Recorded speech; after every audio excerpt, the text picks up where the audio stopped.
அடுத்தபடியாக இந்த கூட்டத்தில் தோற்புரையாக தோழர் வெற்றிவேல் செய்யும் மக்களிகார கழகம் அவர்களை பேச இருக்கின்றேன்.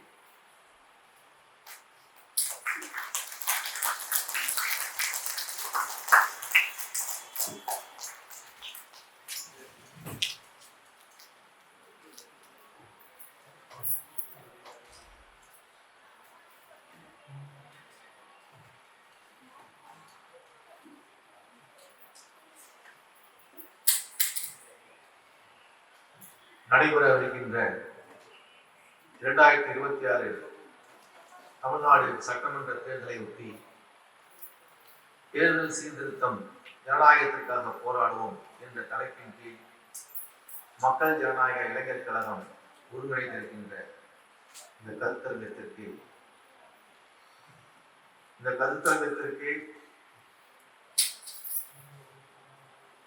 மக்கள் ஜனநாயக இளைஞர் கழகத்தின் சார்பாக தலைமை தாங்குகின்ற தோழர் தெய்வச்சந்திரன் மாநில அமைப்பாளர் அவர்களுக்கும், கருத்துரையாற்ற வந்திருக்கக்கூடிய மக்கள் ஜனநாயக இளைஞர் கழகத்தினுடைய மாநில பேச்சாளர் தோழர் சேல்முருகன் அவர்களுக்கும்,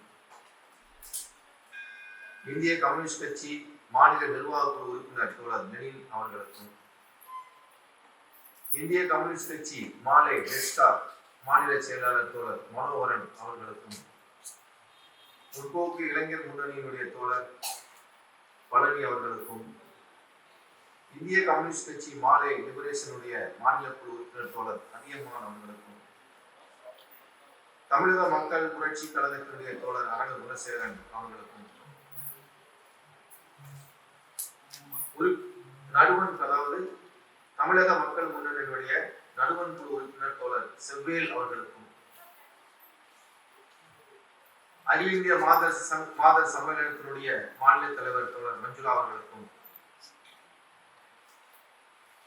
இந்திய கம்யூனிஸ்ட் கட்சி மார்க்சிஸ்ட் மாநில குழு உறுப்பினர் தோழர் ஏ ஆறுமுக நயினார் அவர்களுக்கும், தமிழ்நாடு கம்யூனிஸ்ட் கட்சி மாநிலத்தினுடைய பொதுச் செயலாளர் தோழர் பாலன் அவர்களுக்கும், புரட்சிகர மக்கள் அதிகாரத்தினுடைய மாநில செயலாளர் தோழர் முத்துக்குமார் அவர்களுக்கும், தமிழ் தேசிய விடுதலை இயக்கத்தினுடைய பொதுச் செயலாளர் தோழர் தியாக அவர்களுக்கும், திராவிட விடுதலை கழகத்தினுடைய தலைமை நிலைய செயலாளர் தோழர் தபசி குமரன் அவர்களுக்கும், பொதுப்பெயர் பரப்புரை மன்றத்தினுடைய தோழர் பாஸ்கர் அவர்களுக்கும், இறுதியாக நன்றியுரையாற்றுகின்ற மஜஇகவினுடைய சென்னை மாநகர அமைப்பாளர் தோழர் சரவணன் அவர்களுக்கும் மக்கள் அதிகார கழகத்தின் சார்பாக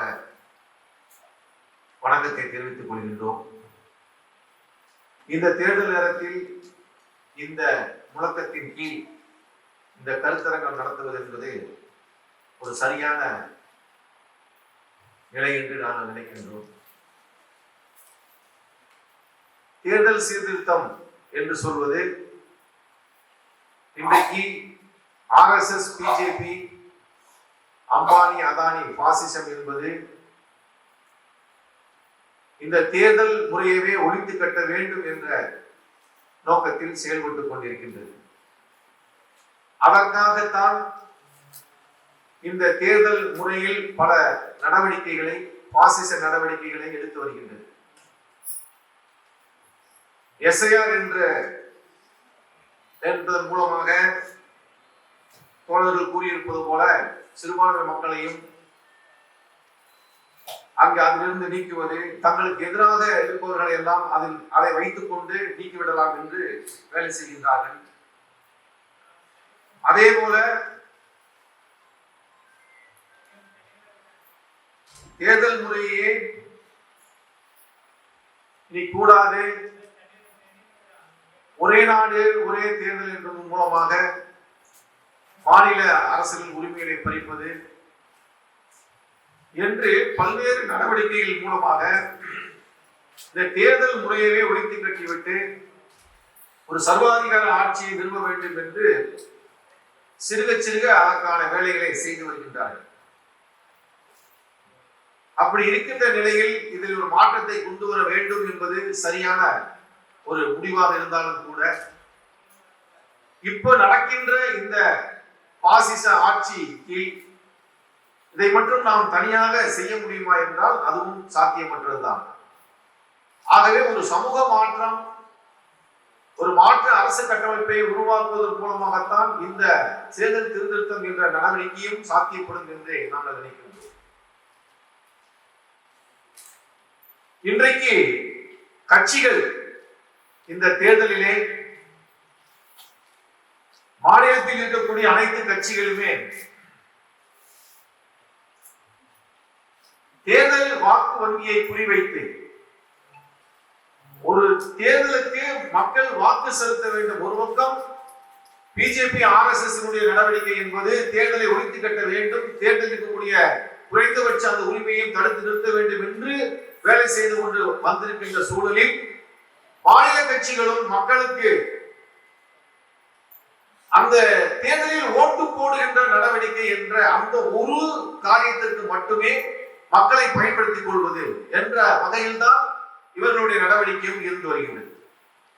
தமிழ்நாட்டை பொறுத்தவரையில் அதிமுக கூட்டணி, திமுக கூட்டணி, விஜய் மற்றும் நாம் தமிழர் கட்சி போன்ற கட்சிகள் எல்லாம் இங்கே தேர்தலுக்காக பல மக்கள் நல திட்டங்களை அறிவிக்கின்றார்கள். அதிலே திமுக 7,000 ரூபாய் நாங்க தாரோம், நீங்க டோக்கன் வச்சுக்கோங்க, நீங்க ஃப்ரிட்ஜ் வாங்கிக்கோங்க, உங்களுக்கு தேவையான பொருளை வாங்கிக்கன்னு சொல்றாங்க. அதே மாதிரி அதிமுக நாங்க 10,000 தாரோம், பேங்க்ல போடுறோம் அப்படின்னு. விஜய் என்ன சொல்றாரு, வேலை இல்லாத பட்டாதாரிகளுக்கு நான் வேலை கொடுப்பேன் அப்படின்னு அவர் சொல்லல, மாறாக அவர்களுக்கு நான் 4,000 ரூபாய் 5,000 ரூபாய் தரேன் அப்படின்னு சொல்றாரு. அப்ப இந்த இந்த இந்த இது போன்ற கோரிக்கைகள் தான், இது போன்ற மக்களோட திட்டங்கள் தான் முன்னால வந்து நிக்குது. மக்களுடைய அடிப்படை பிரச்சனைகளை நாங்கள் தீர்ப்போம் என்று எந்த கோரிக்கைகளையும் எந்த திட்டங்களையும் இந்த கட்சிகள் யாரும் முன்வைப்பதில்லை. அப்ப தேர்தலில் மக்களிடமிருந்து வாக்குகளை பெற வேண்டும் என்ற அந்த வரம்புக்குட்பட்டு அந்த இது போன்ற இலவச சார்ந்த சலுகைகளை மட்டுமே மக்களுக்கு அறிவிப்பது என்ற வரம்போடு தான் இந்த தேர்தல் என்பது நடக்கிறது. மக்களுடைய அடிப்படை பிரச்சனைகளை தீர்ப்பதற்காக எந்த விதமான முழக்கங்களும் இந்த கட்சிகளிடம் இல்லை. நாம் தமிழர் போன்ற கட்சிகள் தமிழ் தேசிய அரசியல் பேசினாலும் அவர்கள் பேசுகின்ற அரசியல், அவர்கள் பேசுகின்ற சுயசார்பு கொள்கை என்பது தோழர்கள் இந்த வெளியீட்டிலே குறிப்பிட்டிருப்பது போல இந்த அரசு கட்டமைப்பில் அது சாத்தியமில்லாத விஷயம். இந்த அரசு கட்டமைப்பில் இதுக்கு ஒரு கொள்கை இருக்கின்றது, அரசியல் முடிவு இருக்கின்றது. அதன் அடிப்படையிலே இந்த அரசியல் கட்டமைப்பு என்பது செயல்படுகின்றது. யார் ஆட்சி அதிகாரத்திற்கு வந்தாலும் அவர்கள் இந்த நிதி மூலதன கும்பலுக்கு எதிராக எந்த வேலையும் செய்ய முடியாது என்பதால் இன்றைக்கு இருக்கின்ற அரசியல் இந்த நாடாளுமன்ற சட்டமன்ற அரசியலாக இருக்கின்றது. நிதி மூலதன கும்பலுக்கு எதிராக நான் வேலை செய்வேன் என்று சொல்வதுதான் சீமானுடைய அரசியலாக இருக்கின்றது. ஆக இதை பற்றியான முழு பரிணாமத்தில் மக்கள் புரிந்து கொள்ளவில்லை என்பது ஒரு பக்கம் இருந்தாலும் கூட மக்களிடம் சென்று இதை சொல்ல வேண்டியது, பேச வேண்டியது நமது கடமைகளாக இருக்கின்றது. தேர்தலை புறக்கணியுங்கள், தேர்தல் புறக்கணிப்பு, தேர்தல் பாதை திருடர் பாதை என்று பேசுகின்ற காலமெல்லாம் மாறிவிட்டது என்று நாம் நினைக்கின்றோம். ஏனென்றால் ஏற்கனவே தலைமை உரையாற்றிய தோழர் பேசியது போல இன்னும் மக்களுக்கு சட்டமன்ற நாடாளுமன்ற தேர்தல் மீது நம்பிக்கை இருந்து கொண்டுதான் இருக்கின்றது. மக்கள் பல துன்பங்களை, கஷ்டங்களை, அடிப்படை உரிமைகளை இழந்து தவித்துக் கொண்டிருந்தாலும் கூட இதற்கு மாற்று என்ன, வேறு என்ன வழி என்ன என்பதை புரிந்து கொள்ள முடியாத நிலையில் மீண்டும் மீண்டும் இதிலே நல்லவர்களை தேடுகின்ற நடவடிக்கைகளை அல்லது ஒரு கடமைக்காக, ஒரு சடங்காக இது வந்துருச்சு, தேர்தல் வந்துருச்சு, யாருக்காவது ஓட்டு போடணுமே என்ற ஒரு கடமைக்காக இந்த தேர்தல் முறையை அவர்கள் பயன்படுத்தி வருகின்றார்கள். தேர்தலில் நீங்கள் பங்கெடுக்காதீர்கள், தேர்தலில் ஓட்டு போடாதீர்கள் என்று சொன்னால் நாம் மக்களிடமிருந்து தனிமைப்பட்டு விடுவோம் என்பதுதான் இன்றைய நிலைமையாக இருக்கின்றது. ஆகவே அதே நேரத்தில் இந்த தேர்தலை ஆதரிக்க முடியுமா? தோழர்கள் சொல்லிருக்கக்கூடிய சீர்திருத்தங்கள் அனைத்துமே ஒரு ஜனநாயக முறைப்படியானது. மக்கள் தேர்ந்தெடுக்கின்ற உரிமை இருக்கின்றது, எந்த அளவுக்கு இருக்கின்றதோ அந்த அளவுக்கு திருப்பி அளிக்கின்ற உரிமைகள் வேண்டும்.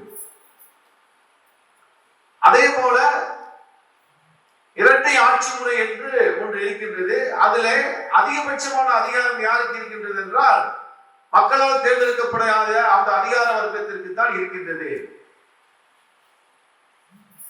அப்ப அரசியல் ரீதியாக தேர்தலில் ஓட்டு போட்டு தேர்ந்தெடுக்கின்ற பிரதிநிதிகளுக்கு மிகவும் வரம்புக்குட்பட்ட அதிகாரம் தான் இருக்கின்றது. நிலையான அரசுகள் தான் அதிகபட்சமான அதிகாரம் இருக்கின்றது என்று அந்த வேறுபாடையும் மக்களுக்கு புரிய வைக்க வேண்டியது அவசியமாக இருக்கின்றது. இப்போ நீங்க பார்த்துருப்பீங்க, நம்ம இந்த தேர்தல் ஆணையம் என்பது எவ்வளவு மோசமாக ஒரு காவந்து அரசு நிலவுகின்ற நிலையில் கூட இன்னைக்கு தமிழ்நாட்டுல எல்லா முக்கியமான அதிகாரிகளாம் மாத்துறான். தலைமைச் செயலாளரை மாத்துறான், சென்னையினுடைய போலீஸ் கமிஷனரை மாத்துறான், லஞ்ச ஊழல் பிரிவினுடைய டிஜிபியை மாத்துறான். ஒரு காவந்து அரசு நீடிக்கும் போது அந்த அரசை எதையும் எந்த மதிப்பும் மரியாதையும் இல்லாமல் இவன் சொந்தமாக ஆட்சி நடத்துகிறான். பிஜேபிக்கு சாதகமாக செய்கின்ற வேலையை தான் இந்த தேர்தல் ஆணையத்தின் வேலையாக இந்த தமிழ்நாட்டில் அது போன்ற நடவடிக்கை இன்று 3 அதிகாரிகளை மாற்றி இவர்கள் தேர்தல் நடத்துகின்றார்கள் என்றால் யாருக்கு அதிகாரம் இருக்கின்றது? மக்களால் தேர்ந்தெடுக்கப்படாத கவர்னர் ஆட்சியை கலைக்க முடியும் என்று அதிகாரம் இருக்கின்றது. ஜனநாயகம் என்பது மக்களால் தேர்ந்தெடுக்கப்படாத ஒரு கும்பலிடம். மக்களால் தேர்ந்தெடுக்கப்படாத அந்த கும்பல் எப்படி மக்களுக்கு மீது அதிகாரம் செலுத்த முடியும்? ஆனால் உண்மையில் என்ன இருக்கின்றது என்றால் மக்கள் பிரதிநிதிகளுக்கு அதிகாரம் இல்லை, தேர்ந்தெடுக்கப்படாத அந்த பிரதிநிதிகளுக்கு அந்த அதிகார வர்க்கத்திற்கு தான் உண்மையில் அதிகாரம் இருக்கின்றது என்பதுதான் நாம் இந்த பார்க்கின்ற நடவடிக்கை எல்லாம் நமக்கு காட்டுகின்ற ஒரு உண்மையாக இருக்கின்றது. அப்ப தோழர்கள் சொல்வது இதில் இருக்கக்கூடிய முழக்கம் என்பது மாதிரி மக்கள் பிரதிநிதிகளுக்கு நேரடியாக அதிகாரம் இருக்க வேண்டும். மக்களால் தேர்ந்தெடுக்கப்படாத அந்த அதிகார வர்க்கம் என்பது இவர்கள் கட்டுப்பாட்டில் இருக்க வேண்டும். அவர்கள் வேலை செய்கின்ற வேலையாட்களாக மட்டும்தான் மக்களுக்கு இருக்க முடியுமே ஒழிய அதிகாரம் என்பது மக்கள் பிரதிநிதிகளுக்கு இருக்க வேண்டும் என்று பல்வேறு சீர்திருத்தங்களை ஓட்டு போட்ட மக்களுக்கு நீங்க பொறுப்புள்ளவர்களாக ஒரு அக்கௌண்டபிலிட்டியாக இருக்க வேண்டும் என்று அந்த அந்த அந்த அந்த பிரதிநிதியோட பொறுப்பு என்று சொன்னால் அந்த பிரதிநிதியை கட்டுப்படுத்துகின்ற வகையில் சட்டங்களும் அமைப்பு முறைகளும் இருக்க வேண்டும். யார் கட்டுப்படுத்துகின்ற முறையில்? மக்கள் கட்டுப்பாட்டில் அவர்கள் இருக்க வேண்டும். இன்றைக்கு அப்படி எல்லாம் கிடையாது. ஓட்டு வாங்கினதுக்கு அப்புறம் நீங்க அந்த ஆளை நீங்க பார்க்கவே முடியாது. எங்க இருக்கிறாரு, எங்க போறாரு, வர்றாரு, என்ன செய்யறாரு, எதையும் மக்களுக்கு சொல்ல வேண்டிய அவசியமே கிடையாது. ஒரு தொகுதியில ஒரு எம்எல்ஏ ஒரு ஆபீஸ் இருந்துச்சுன்னா அந்த ஆபீஸ்ல எம்எல்ஏ நீங்க பார்க்கவே முடியாது. அதன் பிறகு நீங்க 5 வருஷத்துக்கு எம்எல்ஏ போய் நீங்க பார்த்து உங்க கோரிக்கைகளை சொல்லவோ பண்ணவோ பேசவோ உங்க பிரச்சனைகளை சொல்வதற்கோ எந்த வாய்ப்புகளும் கிடையாது. ஆக இது ஒரு பக்கம் இருக்கும் போதே மேலாண்மை வாரியாக இந்த அரசியல் கட்சிகள் மக்களிடமிருந்து ஓட்டை அறுவடை செய்வதற்காக சில இது போன்ற ஒரு எப்படி சொல்றது கவர்ச்சிகரமான திட்டங்களை அறிவிக்கின்றார்கள், இலவசங்கள் என்ற பெயரில். அதே நேரத்தில் மக்கள் கோரிக்கைகள் என்பது கீழே இருக்கின்றது. மக்கள் வாழ்கின்ற பகுதியில் அவர்களுக்கு நிரந்தரமான பிரச்சனைகள் இருக்கின்றன. கல்குவாரி இருக்கின்றது, மணல் கூடை நடக்கின்றது. தூத்துக்குடியில் ஒரு பகுதியில் கழிவு மீன் நிறுவனங்களுக்கு எதிராக மக்கள் போராடி கொண்டிருக்கின்றார்கள். அப்படி போராடுகின்ற அந்த மக்கள் தூத்துக்குடியிலே பொட்டல்லூர் என்ற பகுதியிலே கிட்டத்தட்ட 2-3 முறை தேர்தலை அவர்கள் புறக்கணித்திருக்கின்றார்கள். இன்றும் அவர்கள் புறக்கணிப்பு செய்திருக்கின்றார்கள். தொடர்ச்சியாக அந்த பகுதி மக்கள் புறக்கணிக்கின்றார்கள். ஏன் புறக்கணிக்கின்றார்கள்? இது ஜனநாயக கடமை அல்லவா? அவர்கள் ஒன்றும் கம்யூனிஸ்டுகள் கிடையாது. அவர்கள் பாஜகவோ அல்லது மக்கள் அதிகார கழகத்தை சேர்ந்த தோழர்களோ கிடையாது. சாதாரண மக்கள் தான். சாதாரண மக்கள் ஜனநாயக கடமை ஆற்றாமல் இருப்பது எப்படி ஜனநாயகத்துக்கு விரோதமானது என்ற புரிதல் அவர்களுக்கு இல்லையே. ஏன் அவர்கள் தேர்தலை புறக்கணிக்கின்றார்கள்? 3 தேர்தலை புறக்கணித்திருக்கின்றார்கள். அவர்கள் காரணம் அவர்கள் பிரச்சனை தீர்க்கப்படவில்லை என்பதுதான். அவர்கள் பிரச்சனை என்பது இந்த தீர்க்கப்படாத இந்த அரசுக்கும் இந்த அரசியல்வாதிகளுக்கும் நாங்கள் ஏன் ஓட்டு போட வேண்டும் என்று அவர்கள் ரொம்ப சாதாரணமா யதார்த்தமா கேட்கிறாங்க. நாங்கள் கலெக்டருக்கு மனு கொடுத்திருக்கோம், தாசில்தாருக்கு மனு கொடுத்திருக்கோம், இது மாதிரி சுற்றுச்சூழல் பிரச்சனை இருக்கின்றது என்று நாங்கள் மனு கொடுத்து நாங்கள் எத்தனையோ முறை மனு கொடுத்தும் கூட அவர்கள் அலுவலகத்துக்கு நாங்கள் அழைத்து கூட அவர்கள் இதுவரை எங்களை கூப்பிட்டு ஒரு பேச்சுவார்த்தை கூட நடத்தவில்லை என்று சொல்கிறார்கள். எங்கள் பிரச்சனையை தீர்க்க கூட தேவையில்லை, எங்கள் பிரச்சனையை கண்டுகொள்ளவே இல்லை, எங்கள் பிரச்சனையை பற்றி அவங்க பேச மறுக்கின்றார்கள். அரசியல்வாதிகள் இங்கிருந்து ஓட்டு வாங்கிட்டு போய் ஜெயிச்சு போய் இருந்த எம்எல்ஏ எம்பி யாரும் வந்து பேசல. எங்க பிரச்சனையை சீர்குலைப்பதற்காக அவர்கள் வேலை செய்கின்றார்கள் என்றால் இவர்கள் யாருக்காக இருக்கின்றார்கள் என்பதை இந்த மக்கள் புரிந்து வைத்துக் கொண்டுதான் இவர்களுக்கு நான் ஏன் ஓட்டு போட வேண்டும் என்று மிக தெளிவாக பேசுகின்றார்கள். அவர் ஒன்றும் ஒரு மார்க்சிய அரசியலை பயிற்று கொண்டு வந்து அதை முடிவெடுக்கல. என்னுடைய பகுதியில் நாங்கள் வாழ்கின்ற பகுதியில் எங்கள் பிரச்சனையை தீர்க்க முடியாத அரசும் அரசியல்வாதிகளும் எங்களுக்கு எதற்காக என்று கேட்கின்றார்கள். இது ஒரு முக்கியமான நிலைமை. அப்ப தேர்தலில் ஓட்டு போட சொல்லி அதிகார வர்க்கம் தொடர்ந்து பிரச்சாரம் செய்து வருகின்றார்கள். நம்மளை வந்து ஒரு குற்ற உணர்வுக்கு தள்ளக்கூடிய அளவுக்கு அவன் பிரச்சாரம் பண்றான். இது வாக்கு என்பது மக்கள் உரிமை, அது இதுன்னு சொல்லி பண்ணி நம்மள வருங்காலத்துல வந்து சட்டமே போட்டாலும் போடுவான் போல. யாரெல்லாம் தேர்தலில் ஓட்டு போடியோ அவங்க தேச பாதுகாப்பு சட்டத்துல கைது செய்யவும் கூட சட்டம் போடுவான். ஏனென்றால் அந்த தேர்தல் மீதான நம்பிக்கை என்பது இன்றைக்கு மக்கள் மத்தியில் பெரிய அளவில் குறைந்திருக்கின்றது என்பதும் ஒரு உண்மை. வேறு வழி இல்லாமல் மக்கள் இன்றைக்கு தேர்தலில் ஓட்டு போட்டுக் கொண்டிருக்கிறார்கள். பொட்டல் ஊர்னி என்று சொல்லக்கூடிய அந்த பகுதி மக்களுடைய நிலைமை, அந்த பகுதி மக்கள் எடுத்த முடிவை தமிழ்நாடு முழுவதும் இருக்கின்ற தங்களுடைய சொந்த பிரச்சனைக்காக தங்களுடைய அடிப்படை கோரிக்கைகளுக்காக போராடுகின்ற மக்கள் எடுத்து விட்டால் என்ன நிலைமை ஆகும் என்று நாம் பார்க்க வேண்டும். அப்போ ஒரு இடத்தில் நடக்கின்ற அந்த பிரச்சனை என்பது தமிழ்நாடு முழுவதும் அந்த புறக்கணிப்பு நடந்தால் என்ன ஆகும்? அது மிகப்பெரிய தாக்கத்தை ஏற்படுத்தும் அல்லவா? இந்த தேர்தல் என்பது மக்களுக்கானது அல்ல என்ற தாக்கத்தை ஏற்படுத்தும். அதே நேரத்தில் தான் மக்கள் அதிகார கழகம் நாங்கள் என்ன சொல்கின்றோம் என்றால் தோழர்களுடைய இந்த முழக்கம் என்பதும் இந்த தேர்தல் சீர்திருத்தம் என்பதும் இன்னும் மக்களுடைய பல்வேறு பிரச்சனைகள் என்பதும் எப்போது தீர்க்கப்படும்? இந்த தேர்தல் சமயத்தில் தேர்தலில் ஓட்டு கேட்டு வரக்கூடிய அந்த அரசியல் பிரதிநிதிகளை பார்த்து மக்கள் கேள்வி எழுப்ப வேண்டும்.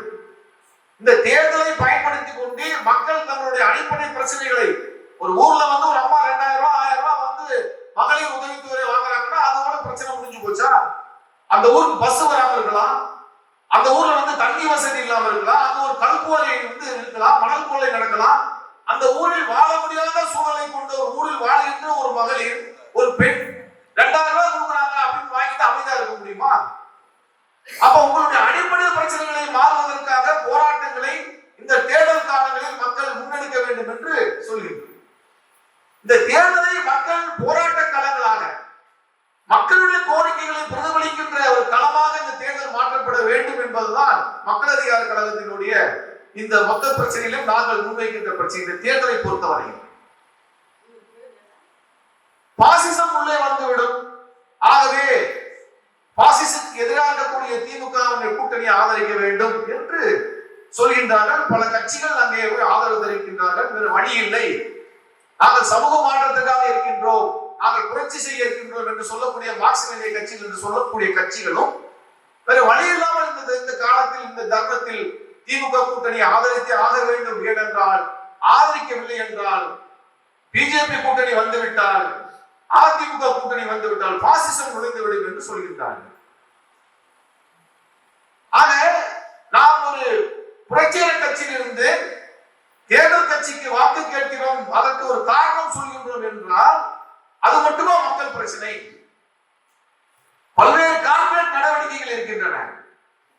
இன்னைக்கு தூத்துக்குடியில் மக்கள் போராடுகின்றார்கள் என்றால் அவர்கள் பாசிசம் அல்ல, அவர்கள் பிரச்சனை, அவர்கள் பிரச்சனை வேறு, அது ஒரு கார்ப்பரேட் நடவடிக்கையா இருக்கின்றது. அப்ப பாசிச எதிர்ப்பில் இவர்கள் பெயரளவில் செயல்பட்டாலும் கூட கார்ப்பரேட் நடவடிக்கைகள் பிஜேபி இவர்கள் எந்த வகையிலும் அவர்களை விட இவர்கள் குறைவானவர்கள் அல்ல என்று பார்க்க வேண்டும். அப்ப கார்ப்பரேட் நடவடிக்கை தான் மக்களுடைய அடிப்படை பிரச்சனையாக இன்றைக்கு இருக்கின்றது. அப்படி நாம் ஆதரவு கேட்கின்ற இந்த சூழலில் என்ன ஆதரவை எந்த நிபந்தனை அடிப்படையில் கேட்கின்றோம்? இதுதான் நாங்கள் வைக்கின்ற முக்கிய புள்ளி. நாங்கள் கூட ஆதரவு கேட்க தயாரா இருக்கோம், மாற்று கருத்து இல்ல, நம்ம கூட போய் கேட்போம். ஆனா திமுக போன்ற பெரிய கட்சிகள், நம்மை போன்ற மார்க்சிய அமைப்புகள் முன்வைக்கின்ற மக்கள் பிரச்சனை கோரிக்கைகளை, ஒரு பிரதான கோரிக்கை இருக்கு, ஒரு 5 கோரிக்கை இருக்கு, இந்த கோரிக்கையை நிறைவேற்றுங்க, நம்மள ஆதரிக்கிறோம் சொன்னால் திமுக போன்ற கட்சிகள் கேட்பார்களா? என்ன நிபந்தனை நாம் வைக்க முடியும்? நாம் சொல்லுகின்ற கோரிக்கையை, மக்கள் பிரச்சனைகளை தீர்ப்பதற்கு இந்த பெரிய கட்சிகள் எந்த வகையில் என்பதுதான் இங்க கேள்வி.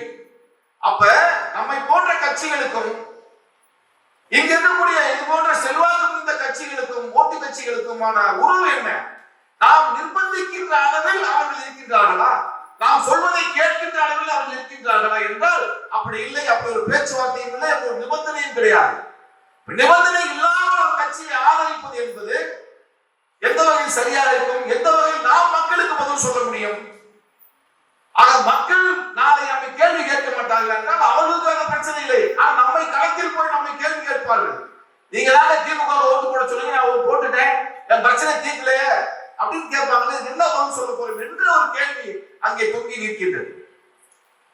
ஆக ஓட்டு கட்சிகளை ஆதரிப்பது கூட அவர்கள் ஒரு ஜனநாயக தன்மை வாய்ந்தவர்களாக, உண்மையில் RSS பிஜேபி எதிர்ப்பவர்களாக, மக்கள் மீது குறைந்தபட்சம் ஒரு ஜனநாயக ரீதியான அணுகுமுறையை மக்கள் பிரச்சனையை தீர்ப்பவர்களாக இருந்தால் நம்மை போன்ற கட்சிகளும் மக்கள் மத்தியில் செல்வாக்கு செலுத்தக்கூடிய ஒரு கட்சியாக இருந்தால், அப்படி செல்வாக்கு நம்முடைய இருக்கின்றது, நாம் இந்த கட்சியை பகைத்துக் கொண்டோ இந்த கட்சியை அதாவது விலக்கி வைத்துக் கொண்டோ நாம் இங்கே தேர்தலில் நிற்க முடியாது என்ற நிலைமை வந்தால் நாம் அது போன்ற பெரிய கட்சிகள், திமுக போன்ற பெரிய கட்சிகளை நிர்பந்திக்க முடியும், நிபந்தனை வைக்க முடியும். அவர்களும் இந்த நிபந்தனைக்கு கட்டுப்பட்டு செயல்படுவார்கள் என்பதுதான் இன்றைய நிலைமை.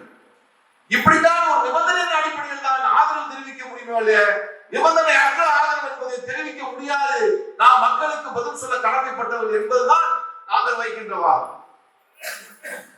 ஆகவே புரட்சிகர சக்திகள், ஜனநாயக சக்திகள் ஒரு கூட்டமைப்பாக இணைந்து வருங்காலங்களில் இது போன்ற நிர்பந்தங்களை ஏற்படுத்துவதன் மூலமாகத்தான் மக்களுக்கான வேலைகளை நாம் செய்ய முடியும்.